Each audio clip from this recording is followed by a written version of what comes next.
Coming up on Chopper's Political Podcast. And I said on another political programme... Is there one? I think there is, but it's not as good.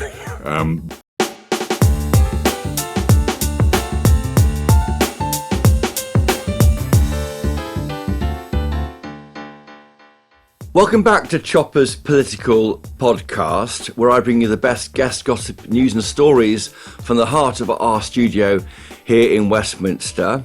Happy Christmas, have a good break. It's our last one before the big day next week. MPs are gearing down for their Christmas break and heading back to the warmth of their constituency homes after a year of some upheaval in 2024, which saw the Tory party, of course, dethroned and a Labour government, first one elected in 14 years. As it's Christmas and thoughts are turning to groaning dining tables, I thought I'd chew over the year with a local and national politician with distinct views on these areas. Later I was speaking to James Tunbridge, a member of the Corporation of London and a senior Tory, who has his own take on the Tories' travails and also will reveal a new plan to save Smithfield meat market, which is under threat from closure. But first, do you remember who said this on my podcast back in March? A 200-seat majority, 80-seat majority is big, but the proposal at the moment, the suggestion that Labour might win a 200-seat majority effectively annihilates any credible opposition. That's bad for democracy. But on our part, we need to show why. And then this. I mean, my view is simple. We have to remain steady. We have to keep our nerve. We have to invoke our Rorke's drift mentality. We have to... The Zulus coming at you. We have to keep calm, keep our nerve. We have to do everything based on evidence. That is, of course, one of the most recognisable voices in British politics, Sir Jeffrey Cox, the former Conservative Attorney General. Cox was, of course, ignored. Rishi Sunak called an early election and the Tories suffered a historic and possibly terminal defeat at the hands of voters back in July this year. Jeffrey Cox is with me now. Welcome to Chopper's Political Podcast. Lovely to be here, Chris. Why didn't the Tories listen to you? I mean, you were there. You were like, it's Christmas. You're like John the Baptist in the wild, just shouting into the wind about what was coming.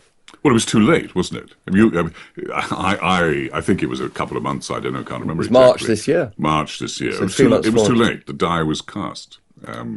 We'd made too many mistakes. The country had become tired of us. Ill-discipline was a problem. I think ill-discipline, lack of focus, missing the essentials about politics, which is that it is a occupation that requires people to be devoted to public service rather than struggles for power or contests over things that don't so much matter. What you have to maintain constantly is your focus on serving the public and fulfilling the aspirations of those you represent. And I think we lost that. And I think we've got to rediscover it. Well, we'll come on to that because that's exactly what Keir Starmer said he'd do and what he appears to have forgotten once he's in power. But let's come to Labour in a second. Yeah. I then next saw you professionally in Torridge in West Devon. Yes, you did. It was a pleasure to see you in Clovelly, as I recall. That's right. Beautiful Clovelly. You went off on a boat and you caught some lobster. Yeah. Were those lobster in a bucket or you actually caught them? Were they on board? Do you know, I can't remember now. All I was thinking about is not puking. You're bobbing I'm about. not very good on the water. But I did ask you, why on earth am I here? I was with the Prime Minister then, Rishi Sunak. Your seat was held by, I think, 25,000 of the previous election. I thought, why am I on earth am I here? Well, I thought with that the PM. too. Yeah. It developed rather quickly overnight. I think the answer was that he was visiting next door, which was much more, if not marginal by most standards. What's the majority next door? About 12,000. Oh yes, that was in range. And so he needed somewhere to make a fishing announcement. I found out all this later, but I have to say at the time I was baffled as you were. Yes. Remember you asking me, yes, what on earth is he here for? And I said, you said, Chopper, every vote counts. So Clovelly is one of the most famous tourist visits in the world. It's on the north coast of... the Prime Minister wanted to come and see Clovelly, and rightly so. That's exactly what you said. It is one of the gems of Devon. And you fought the election. Your majority now is... About 4,000. Gosh, and that's so. What you said, and that Rorke's drift analogy, is right. If they were coming for you, and they nearly got you. Well, I mean, when I was first elected, that's a bigger majority than the first two elections that I from the Lib fought Dems. on. You built it against Lib Dems. I mean, if I when I first stood in Torridge Devon, if you'd have offered me a 4,000 majority, I would have been over the moon. So I'm grateful for every vote, Chris, and grateful for grateful to have been elected to remain in Parliament, because there's a big rebuilding job to do. 121 of you left. You haven't taken a job on the front bench. Is that for a reason? You've been there, done that. It's simply temporary. There may well come a point that if the leader of the party wants me to help in a more front-facing role, that I would agree. But at the moment, not. We'll see what happens. Labour's in charge now, and they talked a lot about public service and bickering Conservatives and the like. But you look at the past 5 months, and you think, well, here's a PM who's been kitted out by a donor, glasses, the suit he's wearing, where his colleagues similarly have benefited. It wasn't declared properly. That became a row, and then the choices they've made politically. Most recently on the WASPy women, which maybe is more of a, given what they said in opposition, is surprising.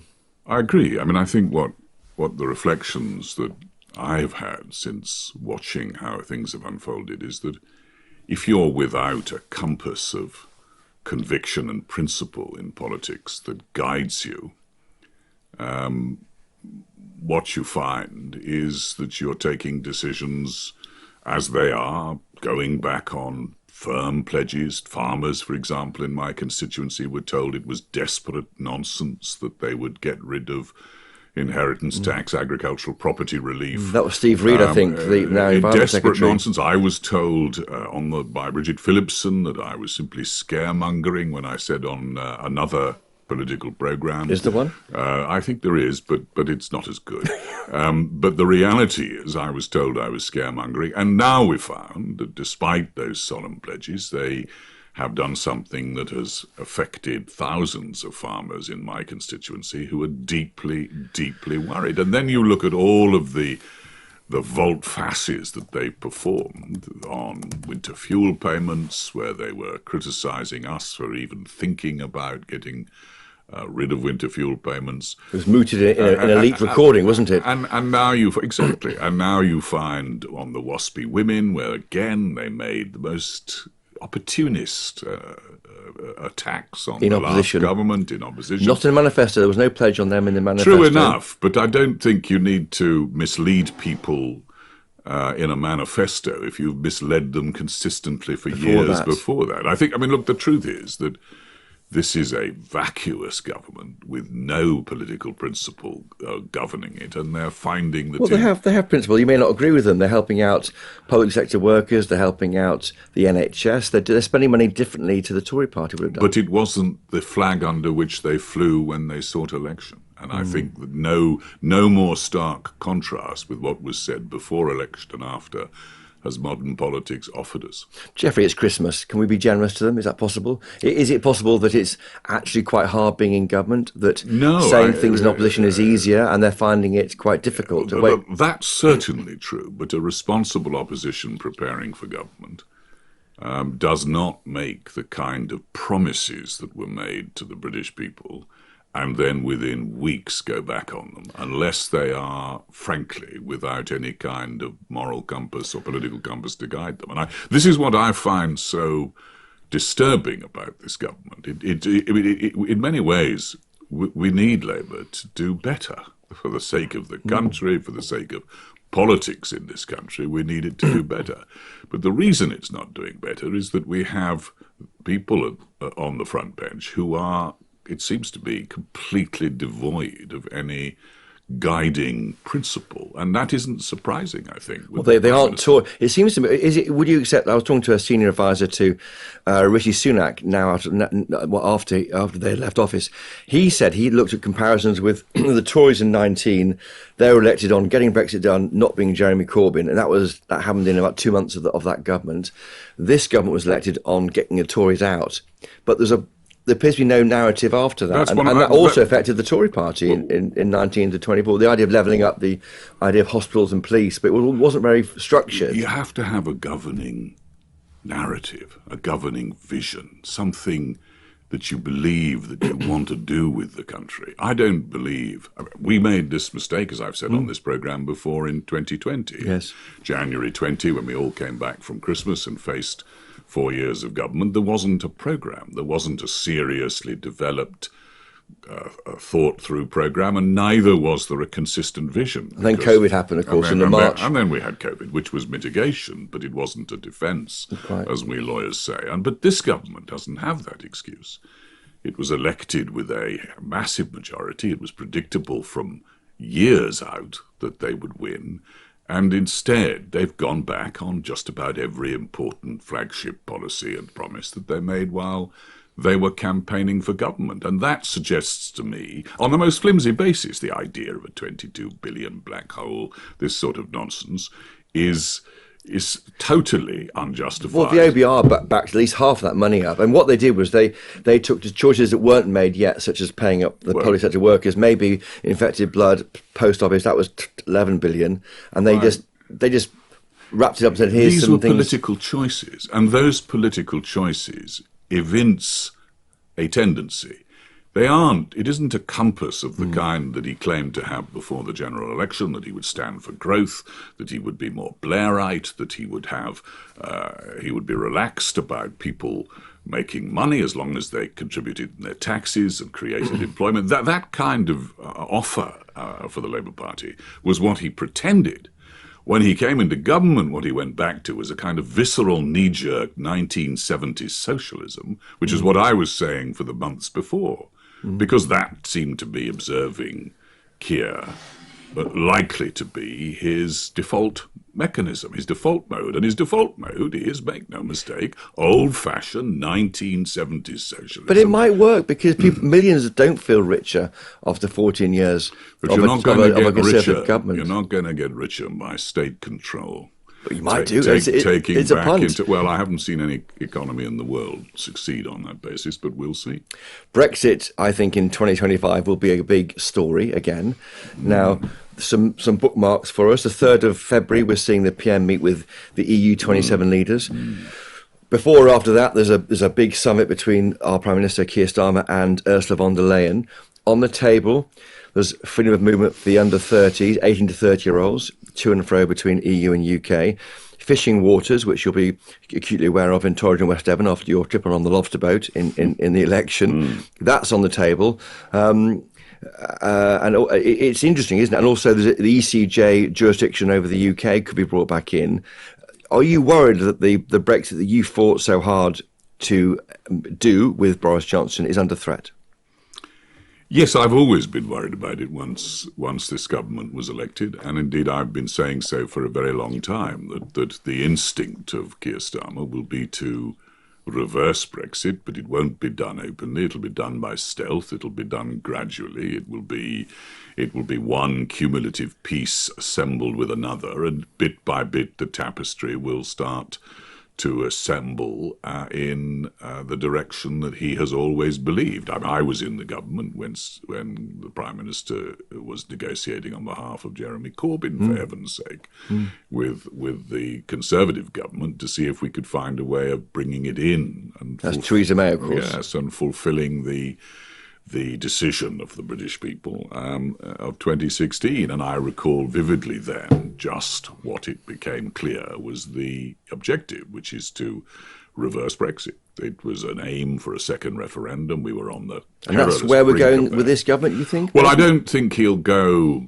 They say not, of course. I don't think he'll go... I don't think he's as brave as that, frankly. I think what it'll be done is stealthily. And I'm not necessarily saying that some plan and scheme for under 30s is a bad thing. I think that might be fine. Where I think is the red line is the jurisdiction of the European Court of Justice. Yeah. I think that would be... That's a sovereignty issue, that isn't it? Would be a red line. That goes to the heart of sovereignty. I think it would go directly against the decision the British people took.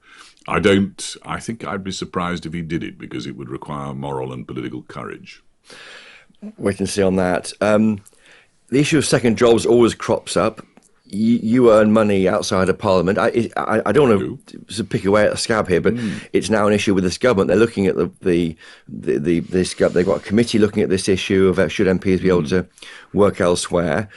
I always think it's you hold an office, and that's why farmers and solicitors and doctors and nurses can be MPs and KCs like yourself. Yeah.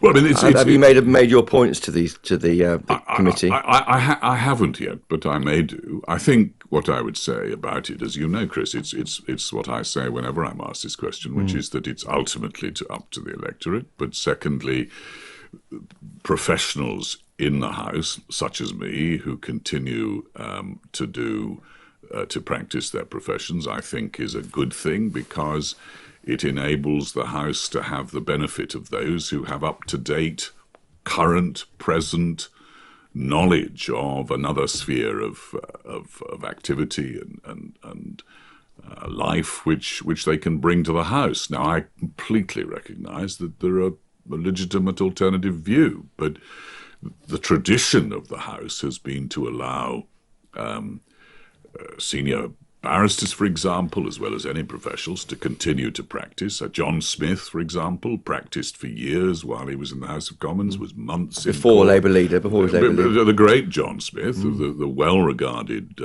pre-Blair leader of the Labour Party. A lot of people thought he would have become Prime Minister if he hadn't tragically died of a heart attack in the early 1990s. I mean, John worked consistently throughout the 1980s as a barrister in the Scottish court. So have many other distinguished members of Parliament. And I think if you remove that tradition, you are removing something that enhances Parliament, and brings to Parliament, as I say, a dimension that it otherwise wouldn't have. So what's driving? Is it jealousy? I mean, at GB News, Nigel Farage has a weekly show, and is that sort of silencing Farage? Is it they're jealous of the fees you make, which you earn and you've built through your career? Is that what's going on? I'm reluctant to say that.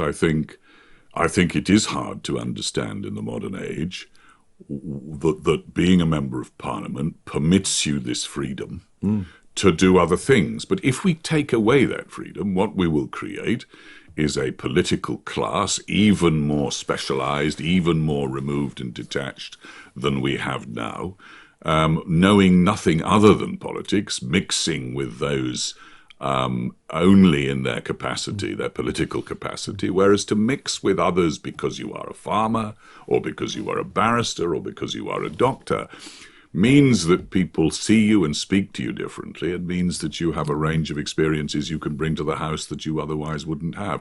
That's my view, Chopper. I mean, that's my case. And is it enforceable, a ban? I mean, as I say, perhaps you can restrict media appearances by politicians, but if you're a farmer, you've got a farm. You can't. What do you do? You can't just sell the farm off to be an MP. This is what I find baffling. I mean, how will a practice? I mean, unless you were a hobby farmer, but if you're a real farmer and you want to stand for election, what are you supposed to do then? I mean, take yourself off the farm and stop farming? I mean, it's just not practical. I just don't understand how. If you're an author, should you stop writing? Yeah. I mean, I don't. And actually, this podcast might not be available to you because that'd be coming on a media outlet. I just don't understand. Well, I don't think the podcast is a great payer. No, we don't pay anything. We might give you a mug when you go home for Christmas. A mug would be welcome. But no, what I would say about this is that we are in a situation where Labour are looking at it. I don't, to be fair, think that they are looking to stop all professional activity. I do think there's a strong case for stopping activity that might have some conflict with your role as Member of Parliament, because you're lobbying the government. Yes. That's been stopped because you're involved in advising on parliamentary affairs. I can see quite why that might be restricted.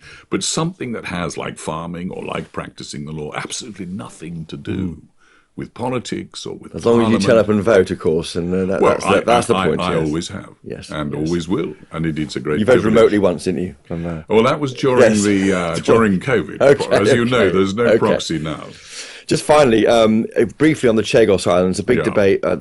I know you have some professional involvement here, so say what you can. Will this deal go ahead? Will it be changed? Do you think it's dead in the water? Is it unravelling, this deal to pass the sovereignty of the Chagos Islands over to Mauritius? I think that the government has handled it spectacularly ineptly. It enabled the incumbent government of Mauritius to make an announcement immediately prior to dissolving the Mauritian Parliament and claim a diplomatic and political victory. They did so by accelerating their timetable and explaining to the Speaker of the House of Commons that they couldn't announce it on Monday because they knew there was an election on Friday. And they knew before the British people. Therefore, by obvious implication, the British government was facilitating and assisting an incumbent government to try to win an election. Well, now, when the opposition won a massive and almost unprecedented landslide, they now face an extremely annoyed government in Mauritius, unlikely to be particularly biddable or pliable. So where are we then going forward? Do you think of... Well, as I understand it, the Mauritian government has put counter-proposals to the British, and no doubt the Prime Minister of Britain will be thinking about it. But one of the things he should reflect upon is the signally inept way he's handled it and his government has handled it to date. I think there probably still will be a deal. This is quite apart from my own opinion on it. But I think it's much more questionable than it was. Well, Jeffrey Cox, thank you for joining us today on Chopper's Political Podcast. Absolutely. It's great to see you again. As ever. Happy Christmas. And to you, Chopper, and to all the team. Yeah, George and Rebecca and the team. Yeah.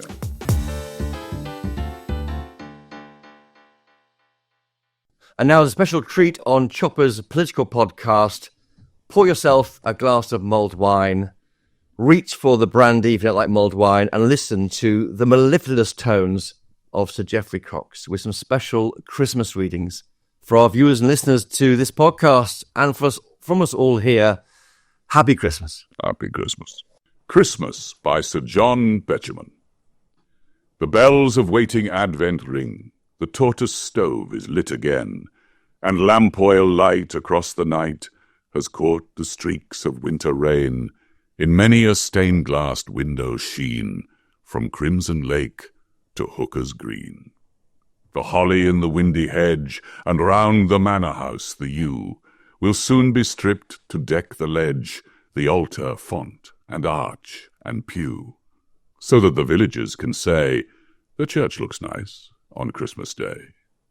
Provincial public houses blaze, corporation tramcars clang, on lighted tenements I gaze, where paper decorations hang, and bunting in the red town hall says Merry Christmas to you all. And London shops on Christmas Eve are strung with silver bells and flowers, as hurrying clerks the city leave to pigeon-haunted classic towers. And marbled clouds go scudding by the many-steepled London sky. And girls in slacks remember Dad, and oafish louts remember Mum, and sleepless children's hearts are glad, and Christmas morning bells say, Come, even to shining ones who dwell safe in the Dorchester Hotel. And is it true? And is it true? This most tremendous tale of all, seen in a stained-glassed window's hue, a baby in an ox's stall. The maker of the stars and sea become a child on earth for me. And is it true? For if it is, no loving fingers tying strings around those tissued fripperies, the sweet and silly Christmas things, bath salts and inexpensive scent, and hideous tie, so kindly meant. No love that in a family dwells, no carolling in frosty air, nor all the steeples shaking bells can with this single truth compare, that God was man in Palestine, and lives today in bread and wine.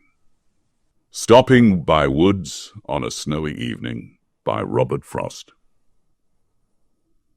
Whose woods these are, I think I know. His house is in the village, though. He will not see me stopping here to watch his woods fill up with snow. My little horse must think it queer to stop without a farmhouse near, between the woods and frozen lake, the darkest evening of the year. He gives his harness bells a shake to ask if there is some mistake. The only other sound's the sweep of easy wind and downy flake. Oh, the woods are lovely, dark and deep, but I have promises to keep, and miles to go before I sleep, and miles to go before I sleep.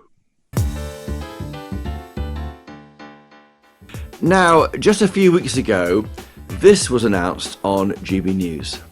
After almost 1,000 years of trading, the Smithfield market will close by 2028. And it's also the Billingsgate Fish Market, a few miles down the road by Canary Wharf, will also be closing. Another market with illustrious heritage. Now, they're closing after a private vote by the City of London Corporation yesterday, after a delay to a planned relocation move to Dagenham. It was £1 billion to relocate. It dragged on for many years, but that's been scrapped as well, with the corporation deciding instead to close these markets altogether. Nearly 1,000 years of history gone, or is it? A plan to save Smithfield Meat Market has been hatched by one of the members of the Corporation of London who voted against that decision. James Tunbridge, welcome to Chopper's Political Podcast. Nice to see you. It's sad, isn't it? Our history is important. It is sad, and I think you're absolutely right. And in fact, some of the international investors that are interested in London are actually motivated in part by these sort of marquee historical things. And that's part of what might happen to save the market. It's very kind of you to say it's my idea. It's a collective effort. It's not just my idea. You're the spokesman for it in my mind. Well, you're very kind. I mean, they've let me come out and talk to you. But yes, I mean... So what's going on there? Smithfield Meat Market, it's near Farringdon Tube Station. That's right. It's in a busy part of the capital, Yeah. and increasingly difficult to sustain there. Yes, I mean, historically there are three different markets for fruit and veg, fish and meat. Smithfield's the meat market. Technically it's a general market, but it's a meat market. Billingsgate Fish. Billingsgate for fish Common and Garden. Spitalfield for fruit and veg. Right. Now, there's been a gradual change over the last 40 years. Billingsgate was the first. It outgrew its space over near the Tower of London, and it moved to what was then a derelict area of London, now next to Canary Wharf. Then Spitalfield moved, and Smithfield itself has not moved. It's the last market, been there for, as you say, nearly 1,000 years. But bringing large trucks through Islington in the middle of the night and trying to avoid the congestion charge and the attitude towards cleaner, sustainable vehicles has made it harder and harder to keep that where Harder, it is. but not impossible. Why can't we make allowances for the history there and just say, yeah, we'll allow a few polluting vehicles into London to maintain this link to our to history? us, Sadiq Khan, that, because he's got the main say on... And he wouldn't give a veto or allow... No, I don't think so. He seems to be concerned about this. There are some questions being asked at the GLA. He's shown some interest, but I don't think it would go that far. But the thing about Smithfield, if you come into London very early in the morning, it's still trading, and it's quite a sight. But they spill out on the road. They haven't been able to fit inside the market for years. So all the roads around the market have guys in white coats and little vans, because actually the market operates around the physical infrastructure. And that was why, when I was chairman of the market a few years ago, I worked with them to say, okay, well, you want better facilities, you want facilities big enough for your market. I can't build anything more here, it's surrounded. Let's look at a new site. Keep it in London, but look at a new site where you can do all that you want to do. And it would be on the edge of the A13. Where's that then? In Dagenham. In Dagenham. Yeah. And that's where Smithfield might move to under the plan that you know about. That, indeed. Well, that was the original plan. That eventually, hopefully, all three markets could be co-located. And that has lots of advantages, because it means that all the restaurants and hotels that buy their produce from these markets could do one trip, get all their produce, rather than one to the meat market, one to the fish market, one to the fruit and veg market. It sort of fits with that narrative of more efficient transport, saving costs, but it also creates real world jobs. Because if you create a large market, you need delivery drivers, you need butchers, you need fishmongers. The space around it would allow catering companies. It was meant to be a sort of a food emporium for London, much bigger than the current markets. But keeping the names, keeping the traditions, and building on it. Have a Smithfield section, have a Spitalfield section, and a Billingsgate section for fish. Exactly, that was the plan. Unfortunately, inflation and everything else has been rather difficult the last few years. The costs have mounted, and the corporation didn't feel it could afford to build that new market. That was then, and then now it's been we've got some new energy behind the idea. Is that Well, right? I hope so. So because of all the news, including GB's coverage, so thank you for that, a group of business people approached myself and a few other councillors and said, we think it's a tragic loss. We think there are issues of food security. We think it's important that these markets are available for Londoners. Could we potentially step in? And so we've said, well, yes, if you can find the funding and the solution. They've got a number of backers. There's a lot of interesting approaches from the power sector. They think that they can be more efficient on the energy that these markets use. And if we're willing to be adaptable and flexible, then I think they're going to step in and make an offer to build the market. I suspect that the way it would work is that the corporation that's got the land would rent them the land to build the market, would work with them to oversee and run it properly, because of course food is important. We've got to regulate that and make sure it's safe. But actually they as a private company would run this new market. Leasing it from the freeholder. Exactly. And how much will they raise? I think they're aiming probably for about 600 million. I think they're a little over halfway there. So they're looking for a few more funders to finalise this proposal, which they can then bring to the corporation. That'll be London's larder. Yes, effectively. Essentially. Yeah, totally. Somewhere where all the food, not drink maybe, but food and food stuffs required to keep London eating would be housed in this place. Absolutely, and it has a couple of things. I mean, so Paris has a place called Rangy. It's enormous. It's exactly the same principle. It's have it all in one place. They bring all their food in from all over France and sell it to Parisians. We can do the same because it's on a road link. It's near a rail link. But also, one of the things that didn't get talked about enough when we were looking at this issue was that Billingsgate, for example, there are a lot of local people that go and buy their fish direct from the market. Actually, it's a wholesale food market. It's a great way to get good deals. Can punters and I turn up with a tenner or 20 quid? You can absolutely walk into Smithfield or Billingsgate right now and buy your Christmas turkey or your salmon or whatever it is you want. Wow. So exciting news then, isn't it? I mean, will the corporation back it? I mean, is the corporation a bit embarrassed to be shutting down 1,000 years of history? You're part of it. There's 120 or so of you, aren't there? Yes. Yeah. We don't know what the vote was, but we think it was 2/3, a third in favour of closing Smithfield. Yes. Roughly. I mean, pretty much all the speeches said the same thing. Heavy heart, but we can't afford it. Heavy heart, but we can't afford it. So I hope if this deal is properly founded and it's presented to the corporation as a solution, that the corporation will embrace it. When will it go to the corporation? I have been suggesting to them they've got to get a move on, and it needs to be presented in January because you can't wait forever. And will the stallholders of Smithfield go there? They're getting some money, aren't they, for closing down, some compensation correctly, but will they want to move their operations to Dagenham? Well, I mean, I've only spoken to a selection of traders at these markets, but those that I've spoken to said essentially, if the original plan, which is this brand new market that's fit for the next 50 years, is on offer, they want to go there. And this is a version of that anyway. So. Exactly. But if that wasn't available, then they would leave because they don't want to be cramped in the old places that we can't update. Now, James, while I've got you, I've got to ask you about the Tory party, Elon Musk, Reform UK. Yeah.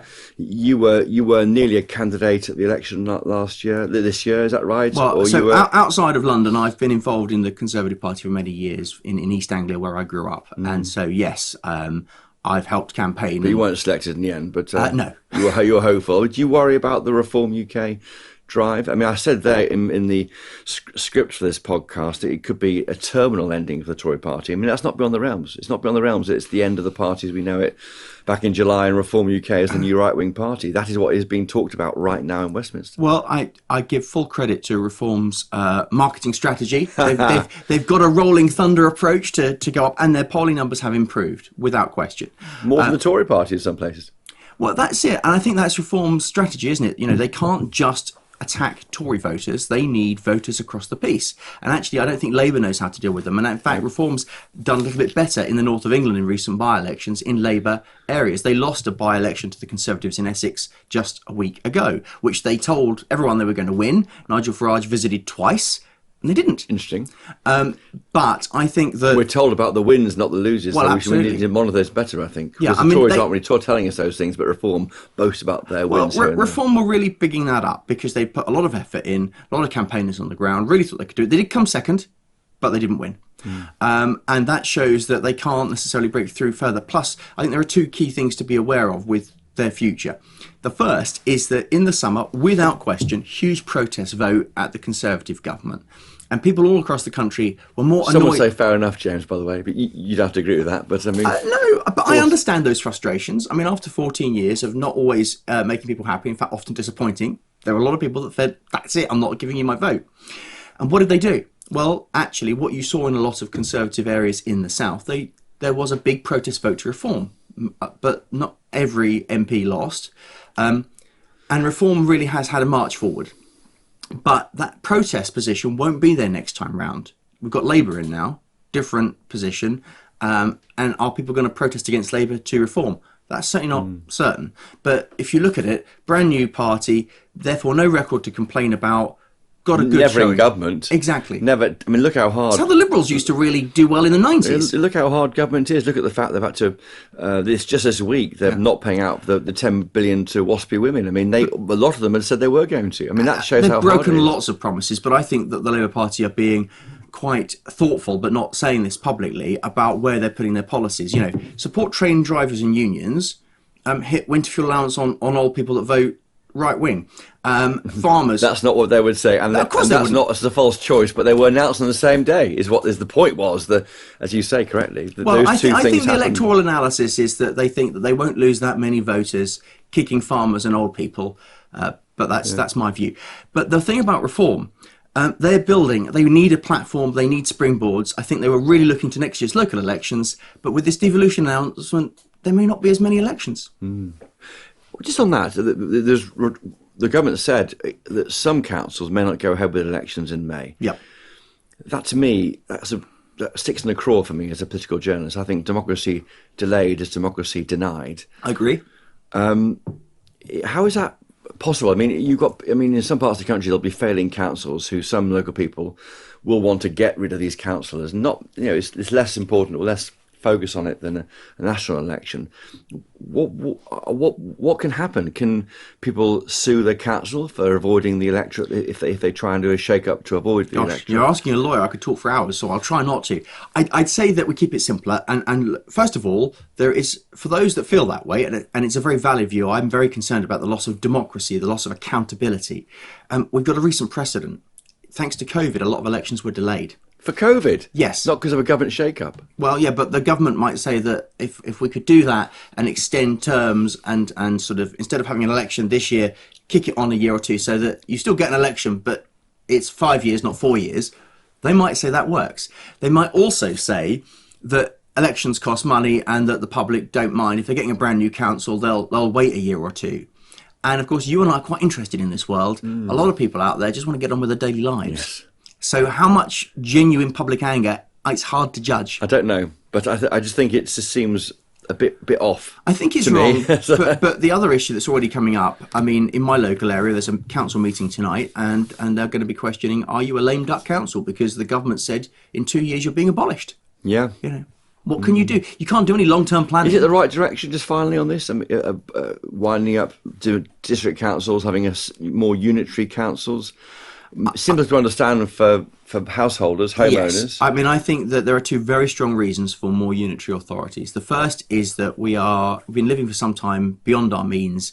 You should get some cost savings and deliver better services. Secondly, people have always found it odd that you get someone knock on the door and says, I'm your councillor, and you're a borough councillor, and they say, can you fix the roads? And I say, I'm so sorry, that's a county issue. Yes, I know. So it's not understood. I think that one level of local government where your councillor is clearly responsible for everything locally is good, but how you get the right balance, because the thing is, some of these areas are so huge, will they lose connection to their population?